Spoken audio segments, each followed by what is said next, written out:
안녕하세요, 리암쌤입니다. 여러분들 이번 영상에서는요, 여러분들이 단어 공부하실 때 절대로 하면 안 되는 악습관 5가지에 대해서 알아보도록 할 건데요. 여기 있는 악습관 5가지는 제가 마음대로 추출한 게 아니라 나름대로 많은 영어 학습자분들을 봐오면서 이런 실수들은 다른 분들이 이제 안 해주셨으면 좋겠다라는 마음에 이번 영상 준비하게 됐습니다. 그래서 악습관 5가지를 보고 난 이후에는요, 여러분들에게 어떻게 하는 게 제대로 된 단어 공부인지 그 방법에 대해서도 알려드리는 시간 갖도록 하겠습니다. 자, 여러분들 준비되셨으면 같이 한번 보러 가볼까요? 나쁜 습관 첫 번째. 모든 단어를 개별 단어로 인식하고 무작정 써가며 외우기. 자, 만약 여러분들이 여기 있는 단어들을 전부 내일까지 외워야 한다고 해볼게요. 여러분들의 눈앞에는 총 18개의 단어가 놓여 있는데요. 여러분들이라면 이 단어를 어떻게 외우실 건가요? 단어 공부는 무조건 양이지 라고 하면서 열심히 써가며 18개의 단어를 모두 개별적으로 외워야 하는 걸까요? 그렇게 하시면 영어 단어 공부가 끝이 나지 않습니다. 영어에서 외워야 할 단어의 수가 너무 많아지는 거예요. 사실 영어의 많은 단어들은요, 뼈대가 되는 단어, 즉 어근에 앞과 뒤에 접두사와 접미사를 붙여서 무수히 많은 단어들을 만들어내는데요. 어근의 앞에 붙는 요소를 머리두자를 써서 접두사, 뒤에 붙는 요소를 꼬리 밑자를 써서 접미사라고 부릅니다. 예를 들어 우리가 익히 하는 동사 do에 어떤 것을 할 수 있는 이라는 의미의 able을 붙여서 doable, 실행할 수 있는 이란 단어를 만들어낼 수도 있고요. 이렇게 만든 단어에 반대의 뜻을 첨가하는 on이라는 접두사를 붙여서 undoable, 실행할 수 없는 이라는 단어도 만들어낼 수가 있습니다. do라는 동사 하나를 가지고 2개의 단어를 더 만들어낸 건데요. 눈치가 빠르신 분들이라면 여기 어근 자리에 여러 다른 동사들을 넣어서 무수히 많은 단어들을 만들어낼 수 있다는 것을 알아차리셨을 거예요. 맞습니다. 실제로 아까 보여드렸던 18개의 단어들은 6개의 동사 어근을 접사와의 조합을 통해서 만들어낸 단어들입니다. 가장 토대가 되는 단어의 뜻만 알고 있으면 나머지 단어들은 같은 방식으로 의미를 만들어낼 수 있죠. 설령 처음 봤더라도 말이죠. 영어의 단어를 이처럼 개별적으로 보는 것이 아니라 어근과 접사 단위로 쪼개서 공부하면 오직 6개의 단어만 공부해도 방금 보았듯이 총 18개의 단어를 만들어내거나 이해할 수 있는 잠재력을 갖추게 되는 거예요. 만약 내가 더 많은 접사들을 공부해 놨다면 그 파급력은 훨씬 더 커지겠죠? 그래서 오늘 본 on과 able처럼 많이 사용되는 접사들 위주로 미리 공부해 둘 필요가 있는 겁니다. 나쁜 습관 두 번째. 스펠링 잘 기억하기 위해 발음 왜곡해서 외우기. 가끔 단어 시험을 위해서 단어를 외울 때 스펠링만 맞으면 그 단어를 아는 것으로 쳐주잖아요. 그래서 스펠링을 쉽게 외우려고 단어의 발음을 스펠링이 생긴 대로 외우곤 합니다. 가령 이 단어 같은 경우 표범이라는 뜻의 단어인데 스펠링을 외우기 위해서 leopard라고 외우는 것이죠. 하지만 실제로 이 단어의 발음은 leopard입니다. 생긴 것과 꽤나 다르죠? 만약 표범을 레오파드라고 외웠던 사람은 원어민이 이 단어를 말했을 때 분명 배운 단어임에도 전혀 알아듣지 못할 거예요. 난 놓고 기억자 모른다는 말은 이럴 때 쓰는 게 아닐까요? 그래서 우리는 단어를 안다라는 말의 의미를 다시금 되새겨 볼 필요가 있습니다.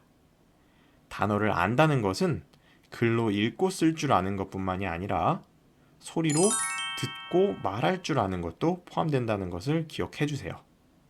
한번 잘못 배워놓은 발음은 나중에 다시 다 고쳐야 되기 때문이죠.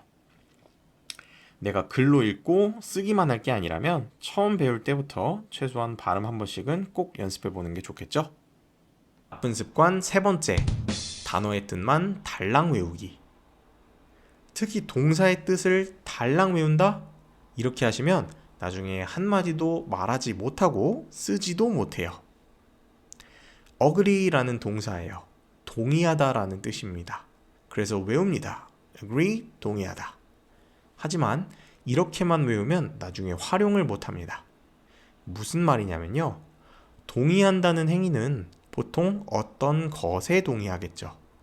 가령 너에 동의하거나 너의 의견에 동의하거나 하는 식으로 동의하는 대상이 필요하게 마련이죠.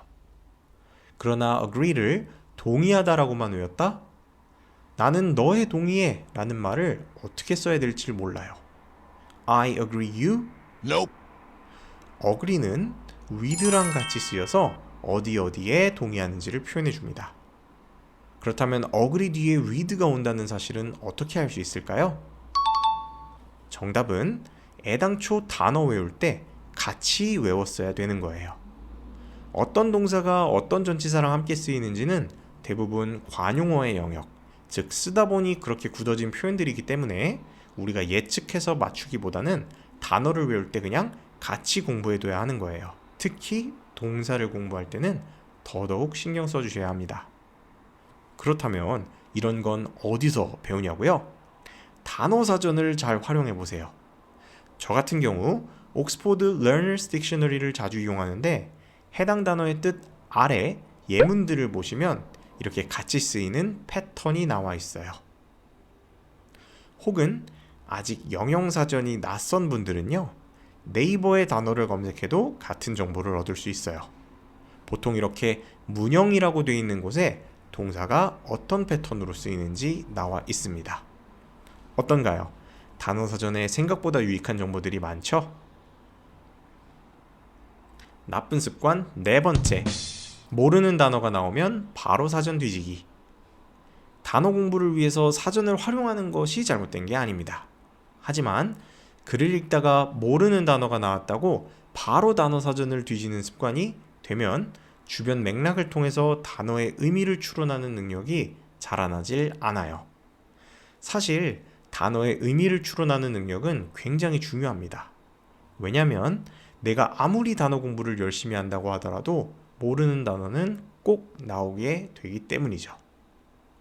사실 우리 한국인은 한국어의 원어민으로서 일상에서는 너무나도 자연스럽게 단어의 의미를 추론하는데 영어만 보면 모르는 단어 울렁증에 지레 겁을 먹는 거예요.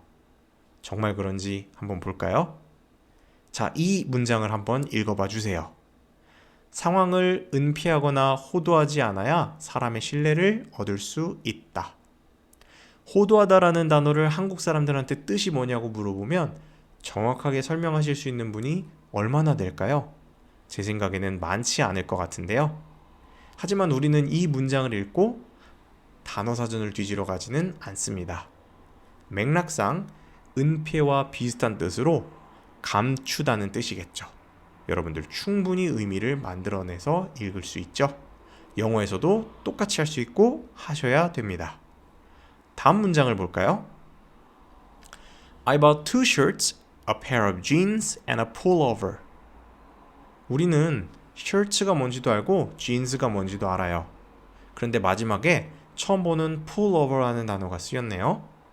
pullover는 과연 무엇일까요? 바로 사전 뒤질 생각부터 하지 말고 주변을 살펴보는 거예요. 뭔지 정확히는 몰라도 셔츠랑 바지를 샀다는 걸로 봐서 풀오버는 옷의 한 종류일 것 같지 않나요? 맞습니다. 풀오버는 영국 영어에서 맨투맨이나 니트처럼 말 그대로 위에서 아래로 풀, 당겨서 입는 옷을 말합니다. 어때요? 추론해서 내가 정말로 뜻을 비슷하게 맞추니 나름대로 영어 공부가 재밌지 않나요? 나쁜 습관 다섯 번째. 단어장 앞만 보고 달려가기. 대부분의 단어장은 일별로 구분되어 있습니다. Day 1, Day 2, Day 3 이런 식으로 말이죠. 단어를 빨리 많이 외우고 싶은 의욕 넘치는 학생분들은 그래서 하루에 하나씩 앞만 보고 달려갑니다. 최대한 빨리 이 단어장을 그냥 끝내고 싶은 거예요. 하지만 이렇게 공부하시면 안 됩니다. 왜냐고요? 앞으로 나아가면서 뒤에 거는 다 까먹기 때문이에요. 그래서 항상 학생분들 단어 시험 보면 이 단어 예전에 공부했었는데 라고 하지만 뜻을 기억해내지 못하는 경우가 많아요. 이렇게 되면 모르는 것과 다름이 없습니다. 그렇다면 어떻게 공부해야 하냐? 바로 오른쪽에서 보시는 것처럼 누적 복습을 해줘야 합니다. 첫날은 데이 1을 공부합니다. 하지만 둘째 날은 데이 2를 바로 공부하는 게 아니라 데이 1에서 배운 걸 쭉 복습을 하고 데이 2 새로운 단어를 공부합니다. 그럼 셋째 날은 어떻게 할까요? 데이 1에서 배운 걸 또 복습하고 데이 2도 복습하고 그리고 데이 3를 공부하는 겁니다.